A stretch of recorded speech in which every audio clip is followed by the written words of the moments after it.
and you're listening to a WNBA State of Mind. Stay tuned for a short commercial break.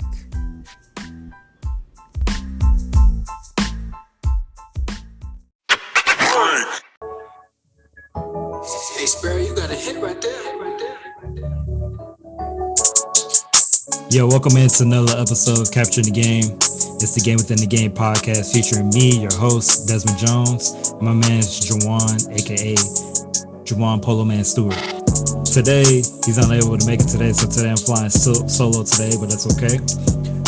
Today, we had another special guest. Before we talk about today's guest, we want to remind the audience and listeners that Capturing the Game is presented by Capture Sports Agency, where the CEO and founder is Chantel Smith-Jones. Now that we got the introduction out the way, let's go ahead and talk about today's guest. Today's guest is a former WNBA All-Star, 2 times in the NBA, in the ABL, and 1 time in the WNBA. You may know her as Goody. Her name is Adrienne Goodson. Adrienne, how are you doing today? I'm doing great, thank you. I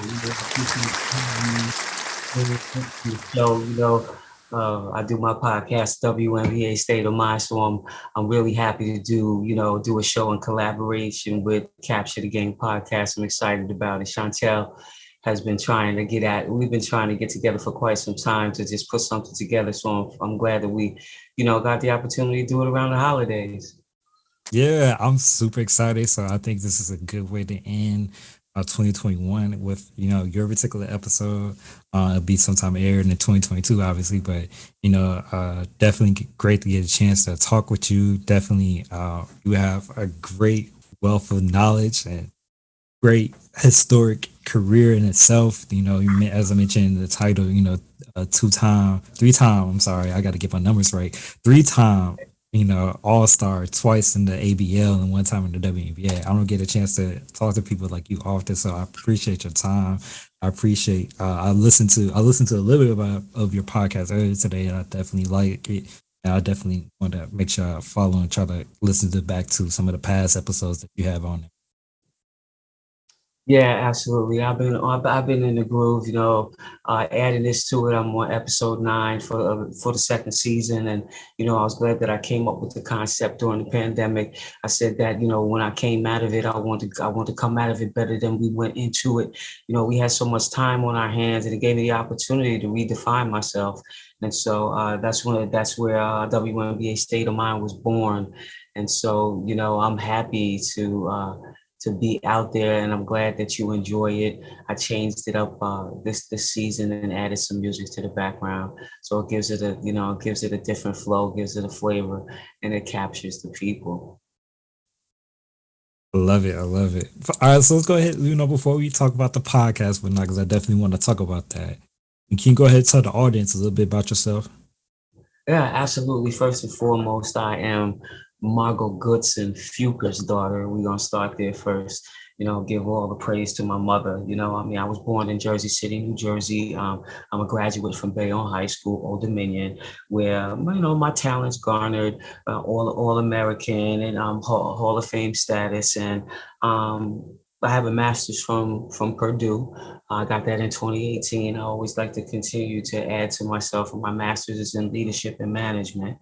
Of course, you already mentioned that I'm a former WNBA player, All-Star, 3-time All-Star, once in the ABL, twice in the ABL and 1 time in the WNBA. I currently coach men's basketball. I teach in the tri-state area, public speaking, and I write for Just Women's Sports. And I'm the host of a WNBA State of Mind. And so right now it's all good, basketball, was another thing. The pandemic, they, put the season on lock for a little bit. So, it's just up and down with the pandemic. We just got to get it together so that we can, we all come in compliance with this thing, man, so we can get on with it. But for those warriors that are out there, stay masked up. I got to get that in. Yeah, that's something that we don't talk about enough on this podcast, is making sure that people either get vaccinated, and also when you're out, make sure you stay masked up, because COVID affects a lot of people differently. Some people is asymptomatic. Sometimes you leave them on a deathbed, and in order to protect everyone, we gotta make sure we stay masked up. So definitely something that Yeah. continue to echo on this podcast. Um, so one thing I was curious to learn about. So I know you won a national championship, at Old Dominion, Yeah. right? 1985, go against Georgia, I think it was at that time. Yes. Actually, yeah. It was And Teresa Edwards, Katrina McClain. They had some heavy hitters. They had some heavy hitters. And I mean, Lisa Booth. It just were great players. And we were number one pretty much for the whole year. And I could never understand how we could be number one all year long and still be the underdog for winning the championship that year. And we won with 8 players, 8 physical bodies. That's all we that's had. that's crazy. Like I can't even imagine. So I have a feeling the reason why, being Old Dominion being a mid-major school and whatnot, it's not like the powerhouse school as some of the other, schools there is in college, especially in women's basketball. So I get why they, picture them, put y'all as underdogs, but being a player, I'd be mad at that too. Like did y'all not see the record that we had? Absolutely. I mean, they had won 2 national championships prior to that. So, Nancy Lieberman and Ann Donovan, Inglis, and Angela Cotman, were doing their thing, and they had won 2 national championships. So to come into it thinking that, okay, we weren't going to do that was crazy. Marianne had already proven herself. She was the winningest coach in America at that time. So I couldn't understand it, but that's okay. I mean, we proved it wrong. We stood there and said the ring. We threw up the signs, and I mean, it was all good. It was probably one of the most memorable moments. I got to put together quite a few of them. That's awesome. That's awesome. So after the end of the season, eventually, it leads up to you being drafted into the WNBA. You want to tell us a little bit about your draft day experience? Yeah, see, the thing is about it in the early days back then, it wasn't really scripted like that. It's so much different now. You can see how, the kids actually get to really, really enjoy the draft day. Back in the day, it wasn't like that. And what happened was the ABL folded, and so they kind of had an expansion draft with us. So we got expansion drafted in. It wasn't like it was like this draft day, and so it was kind of different, but I enjoyed it. The anticipation was definitely tough. To sit around and wait for your name to be called. And I was expecting to be called a lot sooner than third round with the numbers that I had, and so I went in there. I ain't gonna lie, I went into the league with a chip on my shoulder. Which was a healthy chip because it kept me going, and it produced a lot of good things for me while I was there.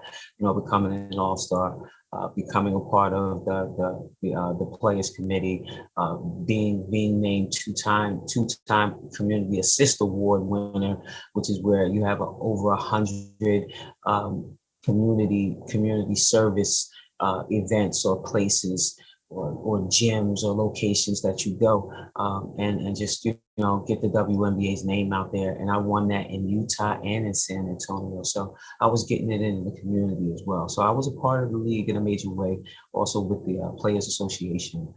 During my time. So it wasn't that I was just a basketball player. I was also an advocate for the league, advocate for former players, which I still am heavily into at this point in my life right now. So man, so you're telling me is that even back then, women were still ahead of the game at trying to be active in the community and active in as much as they are today. Like some people, get it twisted and think that, you know, like women just now became the forefront of doing this. Yeah, Women's yeah, been doing absolutely. women been doing Yeah, this for years. yeah. I mean, it's 25 years, but it wasn't 25 years of social media. So when I came in, there was social media, but it wasn't out there like that.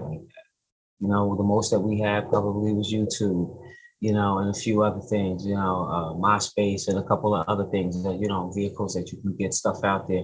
Then Facebook came along after that. They had a couple of other platforms that they were out there as well that didn't do as well. But, we just didn't have the Instagram and the Twitter phase that's out there right now where you can just Snapchat and you can get all of the stuff out there and you can promote the league the way that you did.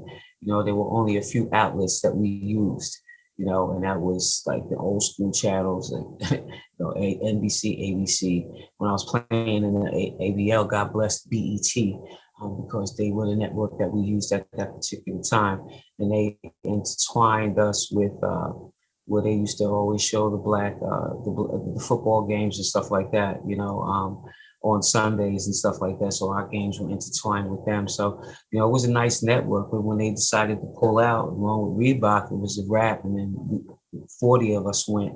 140 people, 100 people lost their jobs. 40 of us rolled over into the WNBA by the grace of God. Let's talk about that. What were so I'm in the beginning. I feel like I'm in the beginning phase of understanding and learning the history about the W and stuff. What went into the reasons to why the ABL folded? I mean, it was all financial, so if you can't hang on financially, then it's going to be tough. And I think that we expanded a little too soon. We definitely had the crowd, we had the people, we had the concept, had all of the best players. And between the two leagues, hands down, and people in the WNBA would agree with that. Once the league merged, then all of the best players were all in one place. It hurt the game, and the reason why I say it hurt the game is because there is no developmental league for players to fall back on the way that they have on the men's side. Not even bringing men into the comparison, because that's getting a little tiresome and bothersome at this moment. We have to get to a point where we separate ourselves and get to a point where we're not even having a conversation where we have to bring in a male and female comparison. Yeah, I mean that's one thing I tried not to do, and that's one of the reasons why I try to learn more and more about the WNBA. Because the last thing I want to do is be sitting here like comparing, like I'm just throwing it out there, like throwing it like comparing like DT to Chris Paul. Like, come on, now, like you can't. Like that's a bad comparison. Like you should. I need to stick to comparing women to women and keep comparing men to men. Yeah, and then the thing about it too is a lot of things that people don't realize is, you're looking at 25 years versus, damn near 80. And Yeah. if it took the men 80 years to get there, hopefully it won't take, the women that long to see the salaries that the men are making, because it's a different day and people have the ability to pay money, and the league has gotten to a place where it is lucrative. Yeah, I totally agree with that, and I'm definitely be excited for when. I mean, we're nowhere near where we need to be, but as long as we keep moving that needle, we getting closer and closer.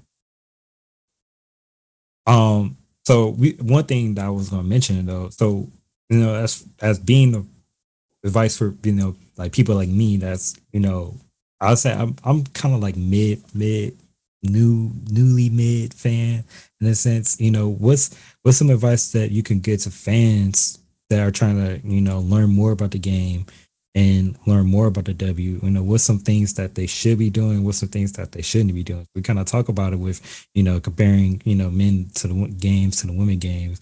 What's some other things that fans should be doing to help become a fan of this game and kind of truly fall in love with this game and be ready for the next 25 years?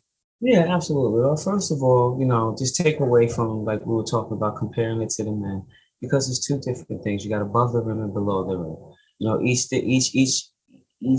each facet of the game has its own beauty on the women's side and on the men's side.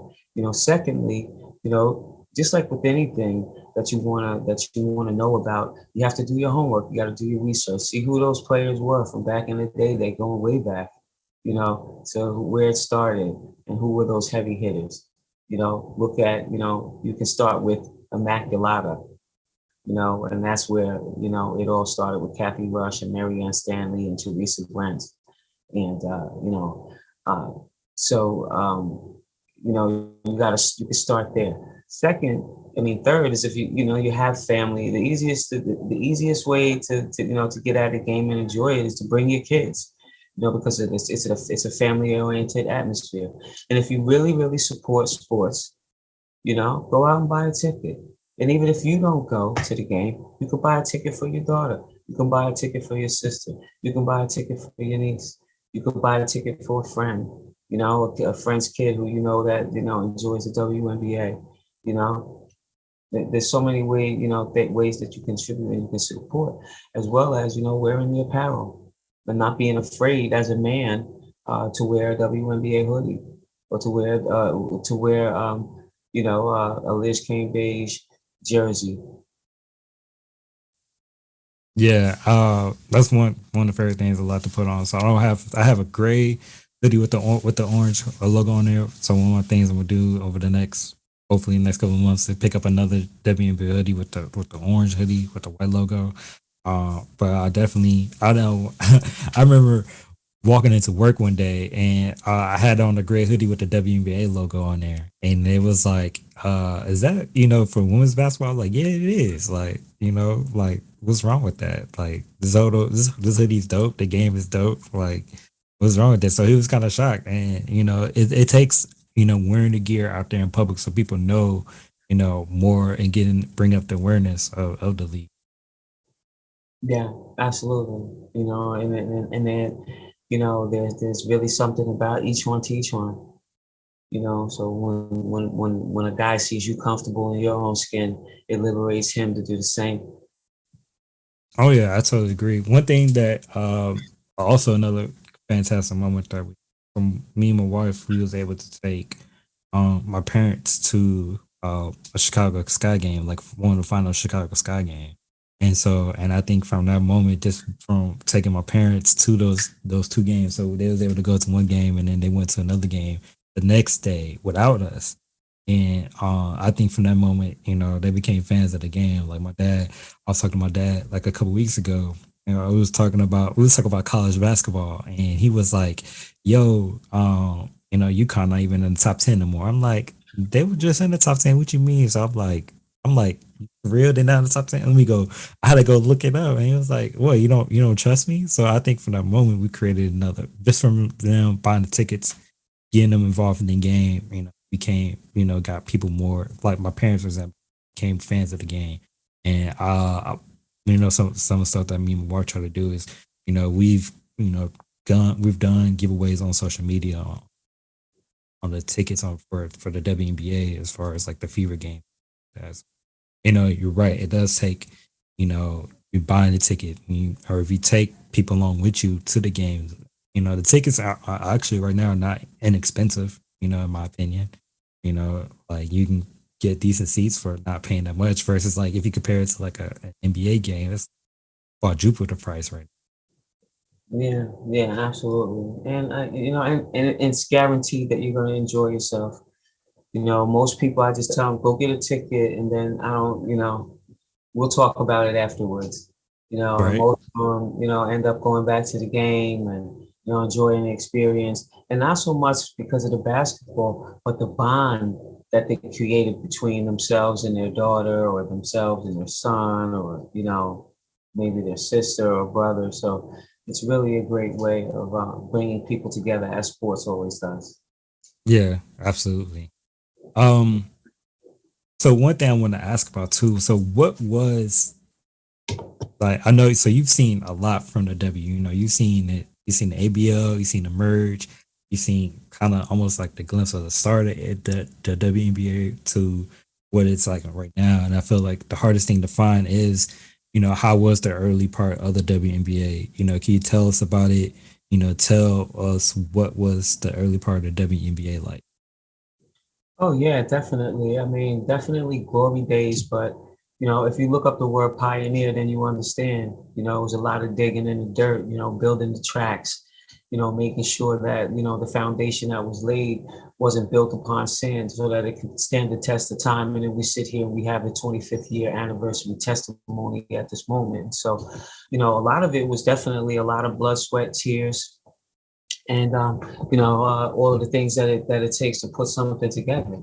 And we had to deal with a lot of backlash. We had to deal with a lot of doubt, and people never believing that it was going to get to this point. What's the use of women's sports? Not realizing how important it is to a little girl to be able to dream as well. We play sports as well. Within the last couple of years, and I can blame some of it on the pandemic, but also the lack of sports and the lack of support that we have for sports to keep them going. Is that the obesity rate is up in young women, and we have a high suicide rate, and now girls are starting to become more and more part of gangs. So we need to have the support from the bottom. This whole thing is important. It's important for the future generation, of the sports. Title IX right now is in jeopardy, and I just hope that they don't mess with it. Yeah, go ahead, talk about that. Go ahead, talk about Title IX. So I know a glimpse of it only because of why she's in law school right now and learning about Title IX and all It that. gives us it gives us the equal opportunity at sports, to participate, and as far as pay is concerned. And so, if you start to mess with those types of things, those dynamics, it'll all of the work that we've done to try to get to this point where we do have equal pay and equal opportunity at jobs and equal opportunity to play. All of that goes down the drain, and then we start treading backwards.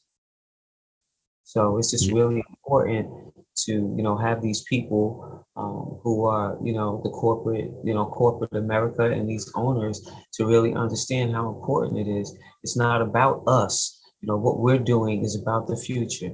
And just like, what our parents did was about our future, and what their parents did was about their future.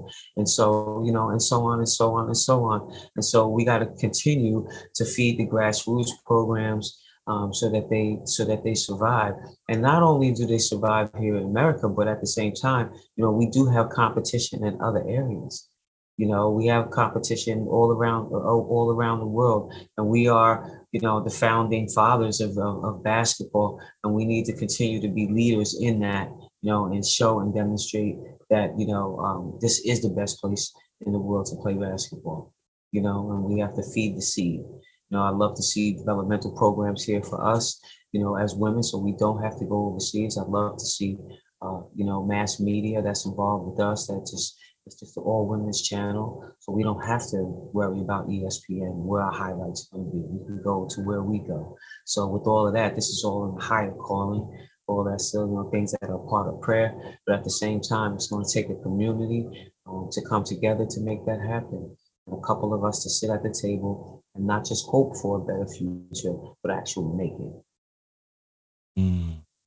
Look, you got the poetry snap right now. That's all bars right there. And it's definitely needed. There's no time, to go back and undo, especially 25 years worth of stuff in the making. There's no And time. beyond that, that's 25 years in the WNBA. Right. And we're not even talking about, all of the girls right now that are doing the same thing that I did, and then the girls that came before me, some of the girls that came before me did, which is go overseas to make ends meet. And then you tear down your body, then you get over here, and then your body is weak because you don't get the opportunity to rest in between, and then you go and you mess yourself up, and you tweak something, or you blow out a wheel, different things like that, because your body starts breaking down. There's no recuperation period. So I would love to see developmental league, in place so that people have a choice as to whether they want to go overseas because they want to stack their paper, and they want to come into the season really, on point, because there is a difference between coming into season straight off for overseas because you're in rhythm, as opposed to taking a couple of months off, working out on your own, and then going to training camp. Those are two different people. Okay, they are not bedfellows. The person that's playing overseas is grooving. But what if there was an option? What if there was an option for a developmental league right here? Where we could do that. Now we're addressing all of the former player issues where we're saying, oh, well, we don't get the opportunity. Because I'm in that where I don't get the opportunity because I'm not in this pool over here where I can get the opportunity to coach. Now you're taking care of that, because now in developmental league you got You got so many teams that you have over there that are playing in the off season. Now people get the opportunity to hone their coaching, their head coaching skills, their assistant coaching skills. All right, the video coordinator. You know, if you want to have a general manager, if you want to do all of those things that you can do, so that now you have a feeder system. We're not even on the level on the FIBA level, on the Euro women's basketball level, okay, where they have a feeder system, where they know all of these kids because they came through the system. Okay. Now that on the men's side, they have a feeder system. So the Utah Jazz, and now they're the Stars. That's funny. They need to start retiring some of our jerseys up there if they're going to use our name as a developer. I'm just going to throw that in there. But anyway, they can go and they can look, and they can have players that they have in their situation, in their program. And then the Knicks, they got theirs. You go over to Westchester, you can go see what you have down there, in case somebody gets injured. Okay, who am I going to call up? Just different things. You're eradicating a whole plethora of problems, but it's just that higher thinking. And that's what I'm saying. Let's not sit and hope for the best. Let's be the best.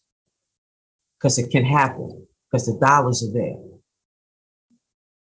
The people are there, but the dollars are there. But the people are there too. We're just not using our own pool of people to help us get to the next level. Yeah. One thing that I've always talked about on this podcast is that turnaround time from like as the players coming into the league and just, from they stop playing end of April, early part of April, and they get drafted, and then 2 weeks later they're in training camp, and then like through 2 weeks from there they start playing their first WNBA. Like that is so quick, and then at the end of the season they gotta go overseas, and then they come back ready to start that season. Like that's turnaround time is so quick. Like yeah, absolutely. At that moment, your body is so young, you're a young gun, and the excitement and the adrenaline, that'll pull you through. Now, there will be a point where, of course, every player hits a wall, because that adrenaline is going to run out, and it is an abrupt change in your diet, your way of thinking, your travel, everything is structured and boom, boom, boom, boom. And you got to be on point and you need to be able to think quickly. All right. You need to be able to make a great decision, not just a decision, just a great decision in a millisecond on the court. And everything that you learned in a month, you need to be able to translate onto the court, or you're not going to get as much playing time. Okay. So with that said, that's something that affects everybody. But it's the portion where you got to go overseas. Okay. And then you start playing and you're playing in these games and you didn't get any rest. You went straight from the season over there. Okay. And then when you come back, you're going right into training camp, because most of the seasons don't end unless you're fortunate enough to play in a place where I played, like in Brazil, where I came home in February. I was done. And then I could rest up a little bit and then go into training camp in April, but a lot of people don't have that opportunity.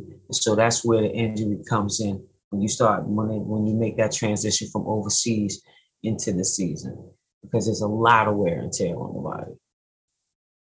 What was your experience like playing in Brazil and this overseas in general? Well, during that time that I was playing against some heavy hitters and some fantastic players in Hortensia, Marta, Paula, Branca, Jose Lee, God bless Hoochie Riley, who passed away recently, national team. I played with a lot of the national team players. Brazil was very, very competitive in basketball, and won 5 national championships down there. So most of my championships were won down there. Won, the NCAA championship here, and got a lot of South American championships and in my pocket. So as far as tallying up my numbers, I put up a lot of points. It'd be interesting to see how many points I scored over my career, because I know there's a lot. Yeah, I'm sure it is a lot. Like, and so that's one thing that I like wish that we had like the access is like more available for everyone. Is those stats like that? Be able to see the overseas stats like, especially from back then, Yeah, including you have to like get in touch with FIBA. I'm sure that there's a way to find out those stats, but you would have to like get in touch with FIBA to hmm find out that information. Yeah, Yeah, I've often thought about it. I really have. It'd be interesting to see because we have to make. I see all of these numbers and these records that are broken by these players right now. And I'm like, man, it'd be interesting to see where my numbers are in comparison to these cats because I know it's up there. It's crazy. I already know it is. Gotta be 20. Gotta be I 20. already know it is. What so one thing we kind of talked about it, but I wanna bring it back. We talked about, developmentally, especially women athletes, do you think that's what you would consider like the next evolution of the WNBA? Think, the WNBA towards expansion, adding more teams so continue to grow the league. If you're in charge of WNBA right now, right? What would your be focus the next evolution? For the next evolution, it's always involves television. The next the evolution always involves merchandising so that that the players can, be compensated for their time and also, profit sharing, and pension. And, you know, um, definitely as far as expanding is concerned with the pandemic, it's not a great idea to do.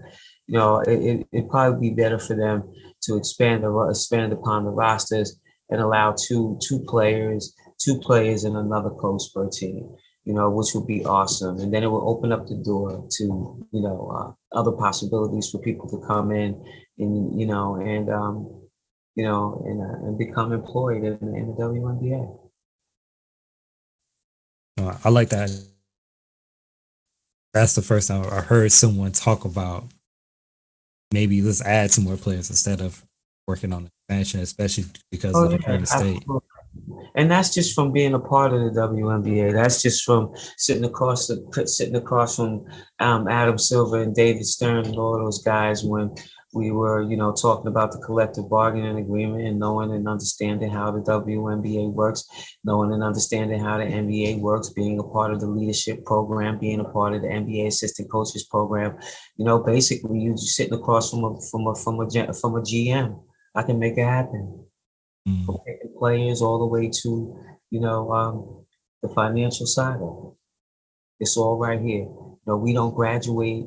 We don't leave college like the men do. We graduate. We get our degrees. And I've been through uh, uh, five NBA programs to know mm, enough about how things work and what would be the best situation for a team.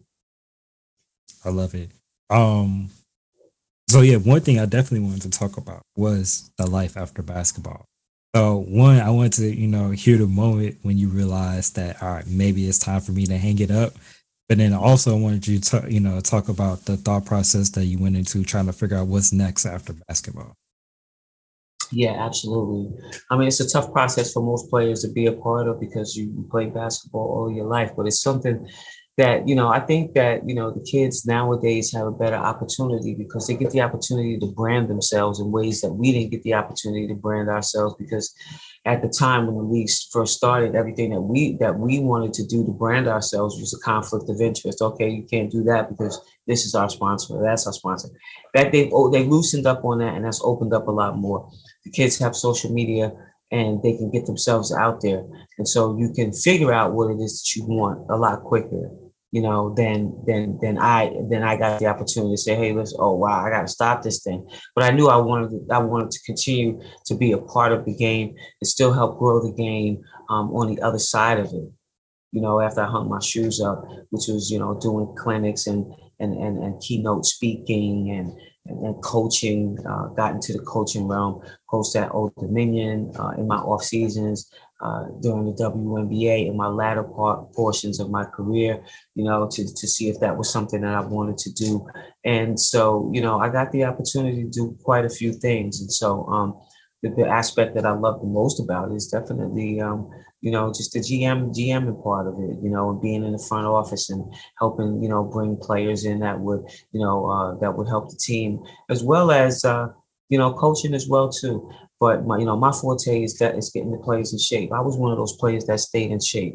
I played, average like one season, like 34 minutes, 33, 34 minutes a game. I wasn't coming out, real talk, for pretty much nothing unless I went like that, take me out, and, you know, so I like running. I like staying in shape.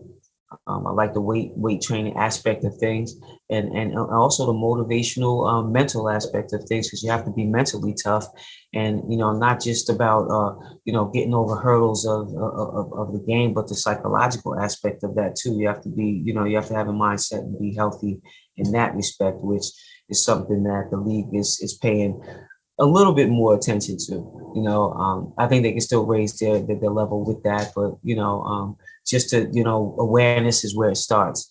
But there's so many things that we can still grow in, and to see them growing in those areas, even if it's just a little bit, it lets you know that there's awareness, and that there's definitely growth. And I like the direction that it's going in. Yeah. So one thing you mentioned, you talked about in that was you talked about branding yourself. And so one thing I wanted to ask about was, the NIL from a woman's standpoint, how beneficial or how great or how helpful or how not helpful is the NIL, especially from a woman's standpoint? Well, it could become, it could definitely become a two-edged sword. And the conversation is so deep, and I'm actually I'm a refrain from it, because it's about, it's the next show that I'm going to have is going to be about that.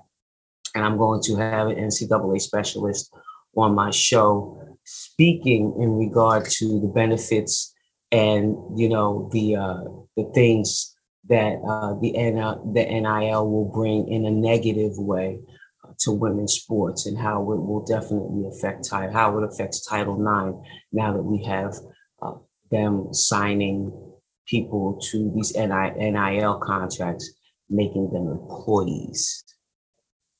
Mm. So that's about as much of it. That's a key word right there. So, audience, listeners, please note the notation that you used on employees. That is very critical. Mm-hmm. I was want I was, Yeah. I just want you to know I peeped that. um, one thing also I wanted to get in to talk about was the I'm losing my train of thought at this point. I'll rewind. So okay, so one thing I want to make sure that we get out to our audience and stuff is advice for athletes. So you've seen a lot, done a lot, played overseas, played in the W, been an all-star. What's some advice that you can give to young athletes, and then also I'm talking about young athletes. I'm talking about like the athletes that are still in college, that are working on trying to figure out if they want to enter that next phase, or playing in the W or playing overseas. And also, can you give advice for those that are in the W right well? Yeah, absolutely. It's just basically giving some advice to my younger self, and to give advice to her is that you have to stay focused. And in a world that's definitely a lot different than when I was coming up, you really have to have the ability to associate to disassociate the real from the real. All right. With social media being out there, you have to understand what is real and what can really be achieved, and what's gonna take some time for you to achieve. And it's never too early to start thinking about what it is that you want to be or what school you want to go to. Especially if you're that athlete, and you're that chick or you're that dude that all of the schools are coming after. If you already have an idea of the type of school that you want to go to, and you already know what you want to study in that school, then you look at those different schools, what area you want to study, where you would like to live, whether you want to go out to Cali or you want to be in the Midwest, you want to go to Chicago, or you want to stay, on the East Coast, up here in the region, up in New York, or do you want to go down to Florida, all of those things, or you want to be in Arizona. So there's a lot of factors that go into it. Also, as you're growing up, you're going to have a lot of things coming at you. Social media makes you think that you're perfect. Nobody is perfect. If you're out there thinking that you're perfect, or you're chasing after perfection, you're chasing after your tail, you're never going to be happy. That's not going to happen. Okay. The only thing that you can do is try to be a better you than you were the day before and keep it moving. Okay. It's about souls. Okay. That's what it's all about. Being a good person. Surround yourself with those people that you want to become, not in an envious way. All right. I wanted to take a piece of a lot of different people. I took a piece of a lot of different people to become Adrian Goodson. All of the people that I like, the jumper I like, okay, the car that I like, the type of person or the character that I like, and you put that all together and you take a piece of everybody, and you surround yourself with 5 good people, okay, 5 good people that are telling you the right things and telling you the things that you don't want to hear during the times when you don't want to hear it. And those people that are going to remind you of who you are and what it is that you want to become, so that when you fall off, and we all do, or we all want to give up, you have those people around you that can pick you up and that can push you and help you get in that direction. It's not always going to be about money. It's always about that spirituality and that soul. And you got to feed it. Listen to your mother and your father. Those are two of the hardest people to listen to. You see my head like, yeah. So, Please do. there's so much advice out there. Hit them books. Because if anything happens to you, you can always fall back on your education. There's not enough money out there in the WNBA for you to be leaving college to go and make that money. Nothing is guaranteed. There's not enough roster spots. You can grow for those 4 years. And in 4 years come, now you could be the number 1 pick. You got to put in that work, and you got to be coachable and not talk back, even in those times when the coach may be dead wrong. Okay. Take that man and that woman after practice and you go talk to them about it, But bottom line, it's all about being respectful and hitting those books and really, really surrounding yourself with those people that can help you make it there, and build your alliances early. Don't wait for too late like I did, to build my alliances. Not every single person, not every handshake and not every hand, pat on the back is going to be because that person really cares about you, So, and despise the free lunch. Talk on that. Despise the free lunch. I'm gonna pay for my own lunch. Okay. Look for all the people that may be listening or watching us during the video, you can tell that my head was going up and down like a bobblehead because she was just preaching just now. Everything. I'm like, that's stuff that I live by. One thing that I grew up on, try to be a better you the next day. Try to be a better person than you were yesterday. Just like I try to apply that concept to everything. And I get it from my coach Skip, and he always told me, Mary, just try to love your wife, more than you did the next day or the day before. So you just, small increments of improvements. Say it again. Better than you found it, babe. Mm-hmm. Yeah. So that's why I try to live by.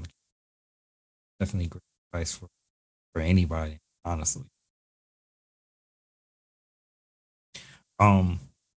So So, a couple more questions before we go into the rapid fire. One thing that I love asking people now, I get this from another podcast. So one of the things that he started at some of his interview people, what was your best day of your career, worst day? The best day of my career was when I actually got to witness sitting on the bench. Ooh, Because it was at that point that I realized that I knew I was beginning to learn every aspect of the game. That was only aspect of the game that I never ever knew was coming off the bench, which was a real difficult place to be. But if you're a player of the game and you love to win, then you're going to do whatever it takes to win. And so as I wound down my career, that was a role that I took on. So that was actually probably the greatest, learning experience for me in my career. Greatest moment. Oh man, I had quite a few in the WNBA. I had quite a few, from, making the All-Star, being recognized for that, being recognized for the Community Assist Award, being recognized for a couple of times for being Player of the Week, and I had a nice career. I had a nice career. Um, Utah definitely. I was putting up numbers. Uh, top top top 10 in scoring my first 3 years in the league.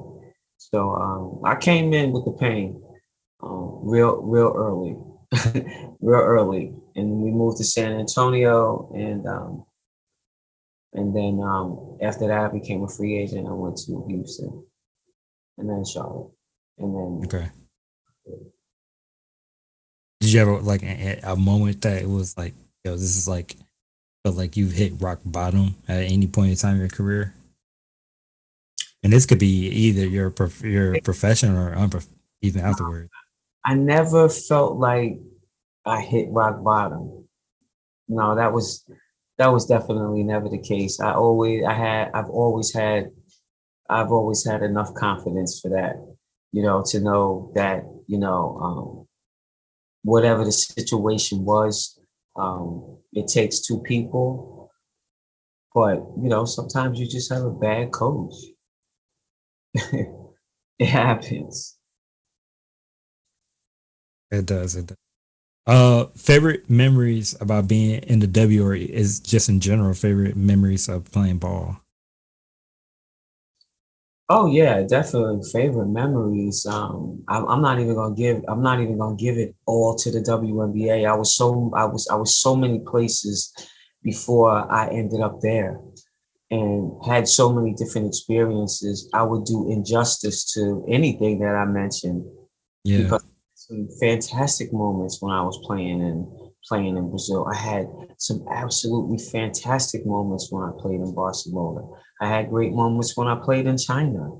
So to say that like the WNBA defines my career, I'd be sitting here telling a fat lie. Okay. Okay. Okay. Um, One thing that we started off the podcast was talking about the podcast. You wanted to figure out stuff to do while during the pandemic. I also noticed that you wrote a book as well. What it went into the reasons why you wrote the book. What made you want to write it. Also, and remind the audience of why you wanted to start that. Oh yeah, just always keeping myself busy and challenging myself on so many different levels, all the way to a point where I was like, I had a friend of mine who was a publisher who was like, write a book. And I was like, you know what, that might be a good idea, but it's not even really so much as it being a book as it's more of like, something that you would drop on a Kindle, and it just gives you a brief synopsis of every probably phase of my life, from being a child all the way to, the WNBA. And each chapter could be a book of its own. So if I decided to write a book, I would write a book and start a series, and like start from the first chapter and just completely talk about my life as a kid. Because there's so much involved in it, more than what I wrote down. Okay. And reasons for why things happen, you know. And so I just really jumped around a little bit and just gave people a glimpse into who I am and, a little bit of my walk, and my transition from basketball player to corporate America. Because people need to understand that walk and know that it's tough, but you can get through it. But you're as strong as your alliances are, and so I go back to that because it's important. It's important to build that, those bonds with people who will pull you through and not just talk about pulling you through. Preach, because that's 100% facts, right? 100% facts. All right, one last thing I want to talk about before we move into rapid fire was, when you got selected in that as an all-star in the ABLs and the WNBA, what was those moments like? Man, I mean, to be chosen, a lot of times people go, oh, I want to be the top 5 that's chosen by the fans. All right, you could be a fan favorite, but when you get chosen by the coach, that's important because all of those coaches voted on you and agreed that you were the best player that they had seen that year in that position. So it means more than coming from a fan who goes, oh, that's my favorite player. And you got your reason because there's something in their character. Maybe they wear a headband, maybe their hair is green. You know what I'm saying? Like those things that have nothing to do with the player's ability. So that player's getting voted in as, So those were always the best parts of it. And then secondly, to be a part of knowing that you're good, and you're a great player. Let's forget good, and then to your name to be called upon, with Lisa Lisa Leslie and Cheryl Swoops and Shamiqua Holesclaw, Katie Smith, Sue Bird, Mawadi Rabika, I'm like looking, I got my eyes closed because I'm seeing all of those players that they don't want to do anybody any just injustice. Tamika Dixon, Marie Ferdinand, at that particular moment. And it's just like, I knew, I knew that I was good like that. But, when other people, reinforce that and they say that and they put that, it just brings so much more value to it. When people validate you, there's like, we all as human beings love to be validated. And I am 100% in agreement with giving people their flowers while they're here. That's big key right there. Super big key. I'm sorry, I've enjoyed the question, the conversation, and I'll always keep coming up with more stuff to ask you because I'm very fascinated. So I apologize if this is going long. What were some of those people that you looked up to, or some of the people that you modeled your game afterward? I especially want to talk to some of the people that you had to look up to because back in your time, back in 1985, that time frame, it wasn't really, women's basketball wasn't really being promoted like. So who were some of the people or just some of the things going on or some of the people that you looked up to at the time? Oh yeah, absolutely. Well, first and foremost, I gotta shout out, may rest your soul, my uncle Mark Skip Goodson, who really exposed me to that game. And I as a young girl, I always said to myself, if I could beat him, I could beat anybody. And I really honestly and truly believe that within myself to a point where it made me good. And I never did get the opportunity to beat him, but I started catching up with him, and so I'm just meeting him, and he worked the graveyard shift, and it's just the sacrifices that people make. And he worked the graveyard shift, and he would meet me at 8 o'clock in the morning, on the basketball courts on 20th Street. And he hadn't even gone home yet, and just meet me out there and shoot, work on different moves, ball handling, stuff like that. Just put it in me. And not every lesson was basketball. Sometimes I put the boxing gloves on because he's like, I was like, I'm scared. What are we doing? He'd be like, nah, you're gonna need this too. You're gonna need this too. Throw the jab. I'll be like, okay, whatever it is, making me mentally tough. And so I got to start with him. But I could, Carol Blaze Jowski, was the GM for the New York Liberty. She was just a bad chick, man. She was bad out of New Jersey. There was also another person who I have to shout out. Her name at the time was Pat Colacerdo. Her last name is Mayo now, who used to take me all over the place in Bayonne and help me with my ball handling and help me with my layups. Like, yo, this kid right here is going to be the one, and, take me around. And Carol Blaze Jowski used to open up Jersey City State College so that we could play against all of the college players. So it would be the high school best against them. We would torch them on Sundays. We was killing them. This is how good we were. My generation coming out, we was like beating the college players. We go and play them on Sunday, and that was the greatest thing to do. But then as I looked at different things, you got Lynette Woodard out there doing her thing. You had LaTanya Pollard out there doing her thing. You had Cheryl Miller, who was out there doing her thing. You had the McGee twins that were doing their thing. Those ones that came before me. God bless her soul. We just lost our leader at Old Dominion, Medina Dixon, a month ago to pancreatic cancer. And she was another player that was a monster. Tracy Claxton at Old Dominion University was a monster. Ing Nissen, Angela Cotman, that people didn't talk about from over at Old Dominion. The list goes on and on and on and on. Go to Tennessee. I remember watching a woman named Big O play, and they were playing in the championship against Old Dominion. It was at that moment. My mom had put me on punishment that day because I had went somewhere. She told me not to go. She goes, get in there and watch the basketball game. I said, Mom, what are you talking about? They don't show women basketball on TV. She said, well, they are today. So I go in the living room, click, with that old big ass remote, that pow, TV comes on.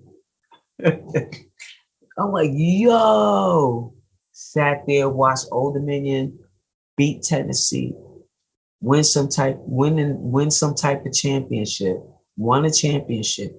I came in the kitchen. I said to my mom, I was 12 years old, I'm going to Old Dominion University. Tough. 5 years later, I got a ring on my finger. You still wear the ring often? Nah, it's in the bowl. There's no reason to really bring it out. You know what I'm saying? It's always a safe keep. And, when you go around people, of course, you're going to wear it. But on my weekend, probably pull it out there, so they can understand what ring they're supposed to be kissing. Sometimes they want to kiss the wrong ring. No, it's this one right here, 85, 19. Yeah, you can turn it if you want.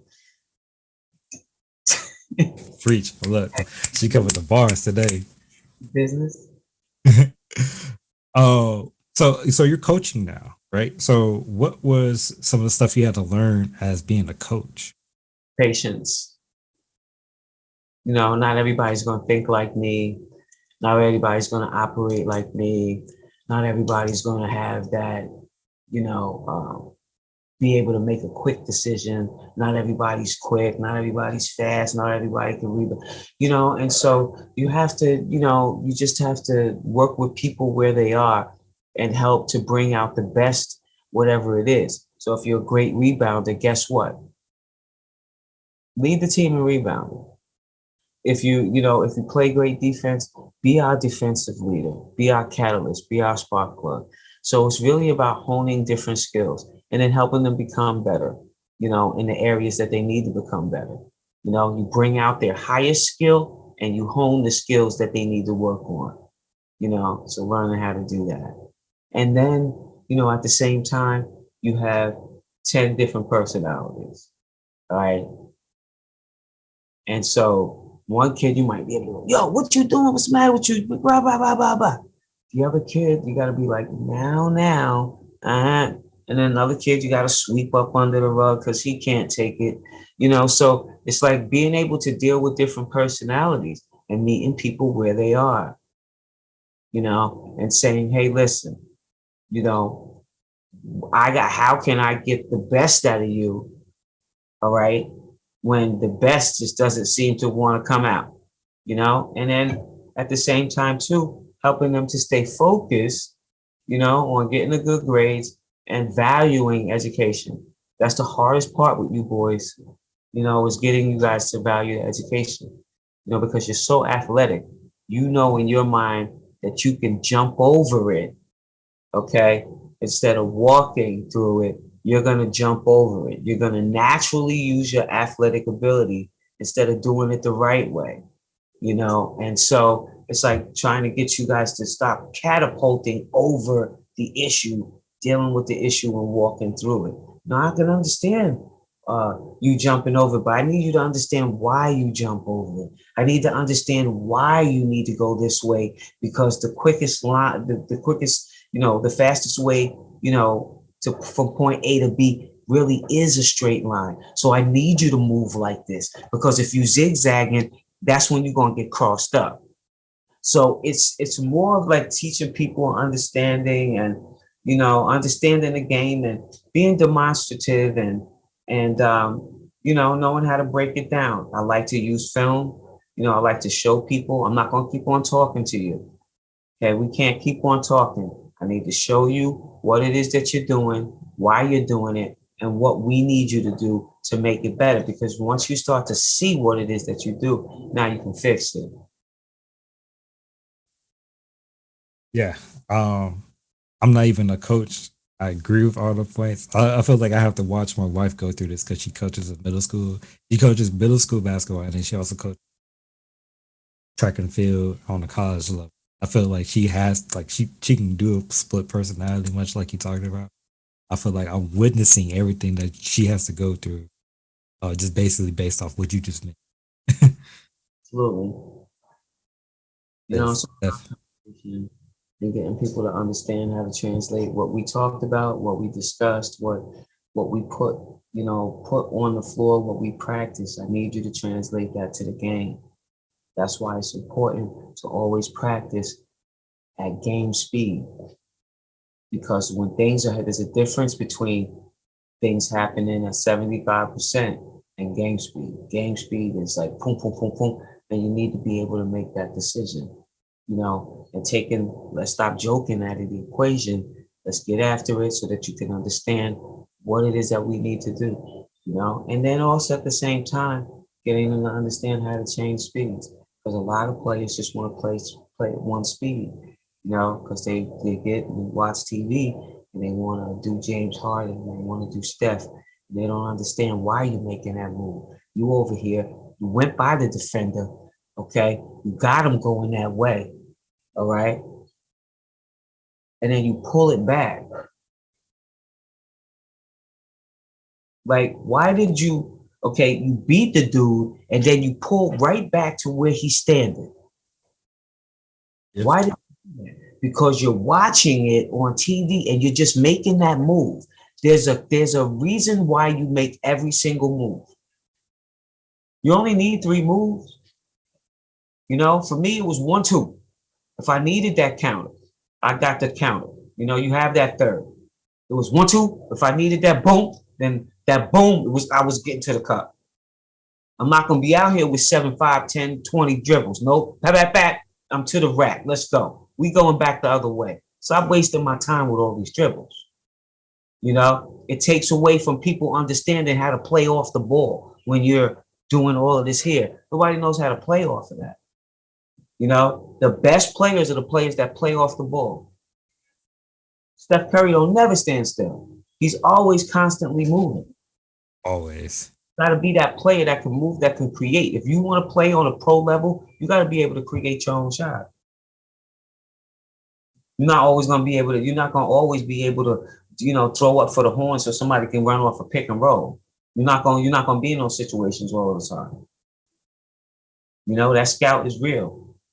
Somebody might scout you so well that the whole game, y'all all creating your own shots. So there's a lot of aspects to the game. So we're gonna get into that rapid fire. You got me excited about that. All right, yeah, for sure. Let's go ahead and talk about the rapid fire. So this is the game within the game part. It's a little fun that we have to close out the podcast. Very first question: are you ready to play? Oh yeah, definitely. I'm ready to play some rapid fire. All right, this is the way. All right. Chocolate chip cookies, oatmeal raisin, sugar cookies, oatmeal chocolate chip it is, or snickerdoodle.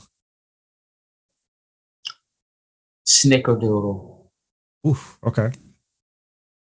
So I'm the resident oatmeal raisin cookie podcast. My partner, Juwan, he is a chocolate chip. He'll be disappointed in your choice, but it's okay. I like the choice. Yeah. Snickerdoodle is my the Cookie Factory. Oh my God, the Snickerdoodle in there is just dumb, outrageous. Gotta have it, especially when it's chewy, gooey. Oh, stop. I love it. All right, TV shows or movies? TV shows. Okay, what any TV show you watching right now? I mean, I like The Shy. I like OBX. I like the whole series with my man Method Man. That was tight. Left you in suspense. Had only a few. And then there was another one. I can't even remember the name. It kind of had me hooked, but it only had like 5 episodes. I can't remember. I'll remember it. But we get to the next one. Okay. So, who's your top 5? Now, this top 5 could be current WNBA players, or it could be non-WNBA players if you want to. It could be just the top 5 that you feel as though you played against. It could be who's your top 5, your list, your names. That's just I can't even like this. It's hard, and Yeah. anybody who even came up with some kind of list, just man, please. I can't even come up with a top 5 in my head because there's so many great players, man. So many. I don't even want to do anybody any injustice. So what I will do though is I could tell you my top favorite players right now. Let's do that. Okay. If I had to go with it, I'm definitely gonna say my girl Tina Charles. I love her. She just puts together, she just always has a double in her bag. Okay, double in her bag. Now, when we go to the guard spot, hands down, you're gonna get a Goomba Wale. You're gonna get a Goomba Wale. Like that kid right there, I just love every aspect of her game. From she's a shot creator, she clutch. Pull up on a dime, come off the pick and roll. And make the right decision, whether she gonna go all the way to the cup, whether she gonna pull or she gonna dish it. She plays D. She has a pro body and she's fearless. I love that kid. There's so many things about her that they should just build around her in Dallas. It's not even funny, And I love Liz Cambage when she's at her best, man. I love her when she's at her best. When she is mentally tough, when she is, when she's going to her spots and she's shooting the ball at her spots and she's blocking shots and she's being a great teammate, on the floor and off the floor and in the locker room. When she is in her groove, she is definitely one of those players that I love to watch. I kid you not. All right. And then when Angel McCoughtry is healthy, I love her. When she's healthy, man. And right now she's a vet turning into that role player. be real interesting to see where she ends up because, she's an unrestricted free agent. I don't know if she's going to stay with Vegas or if she's going to leave, so that'll be interesting to see, another heavy hitter out there, and not to even jump on anybody's bandwagon because it took me a minute to really say, okay, yeah, I do like this kid, Jewel Lloyd. I'm not even gonna say that I was a fan of hers all the way in the beginning. She's out there in Seattle. I'm like, all right, well, they're just trying to feed her, get it big, get her name out there, whatever. But she proved herself as being a player, that can make it happen. And she probably has a lot of the same characteristics, some of the same characteristics as a Goomba Wally, but Goomba Wally right now, hands down, is definitely to me the best guard in the league. And then as I've been saying for the last 6 months, and then finally Sue Bird co-signed on it the other day, that Brittany Griner is the best player right now. All year on my Instagram page, I was blowing this kid up because I really felt like they weren't really giving her her props because she was like had so many awards that she could have just gotten. She could have been MVP. She could have been Defensive Player of the Year. She could have been the most improved. There were so many things that she was doing well. She's blocking shots out of the sky. Her shooting percentage was stupid. She had the most live dunks of any female in the history of women's basketball this season. She was fantastic. So those are my 5 players. That's a dope ass list, honestly. So, yeah, I love the 5 that you mentioned for all the reasons, and even some of the reasons that I didn't even think about. So, moving on because it is rapid fire. All right, if you can go pro in any sport other than basketball, what would it be? Oh man, I probably would have did football because I played it when I was a little girl. So I probably would have did football. Okay. Why? Okay. Got them hands. Got them hands, got them feet, catching the ball. I had Dawn Staley passing me the ball, man. I mean, I had 5 of the best point guards in the history of women's sports passing me the ball.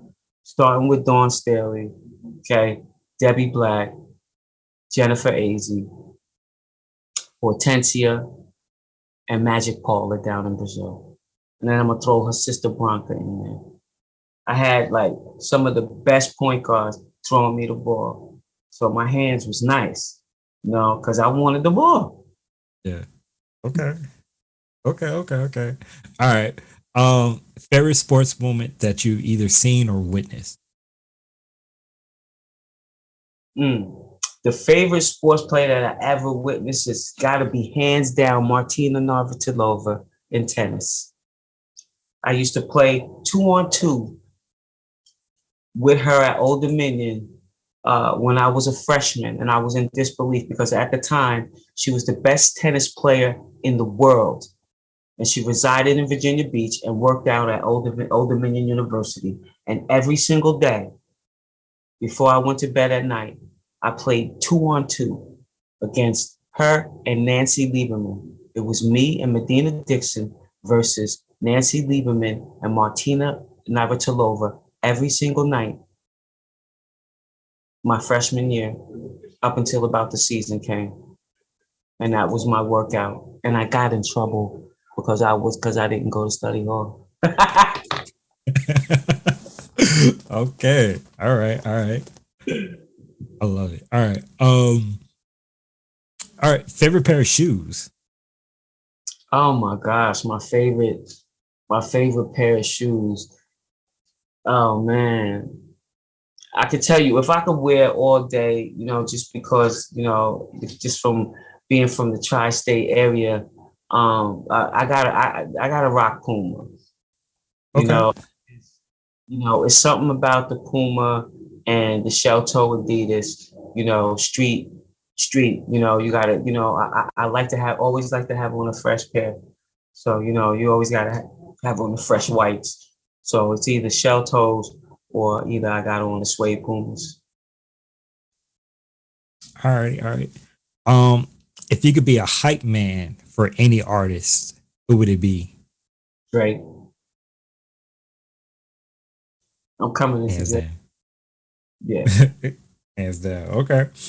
Um, all right. If you get the chance to take over any organization, who would you choose? Now, this organization could be professional, it could be non-professional, it could be like Chase Bank because you just want to take all that money, go do something with it. It could be whoever you want. You get a chance to take over any organization.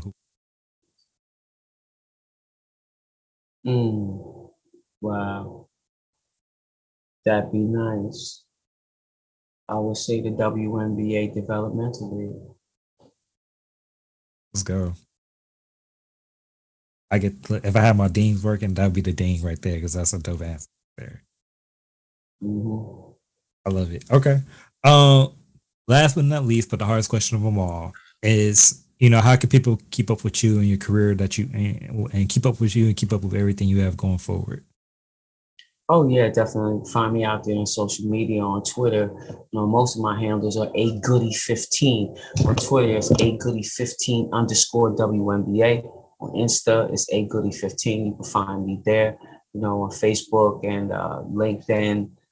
Everywhere else, it's just Adrian Goodson. All right. Please give Goody a follow. Amazing, dope career.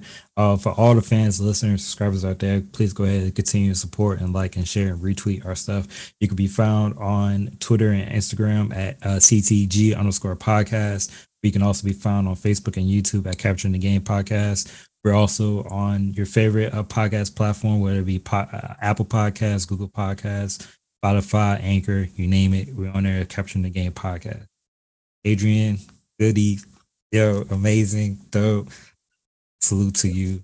I enjoyed myself.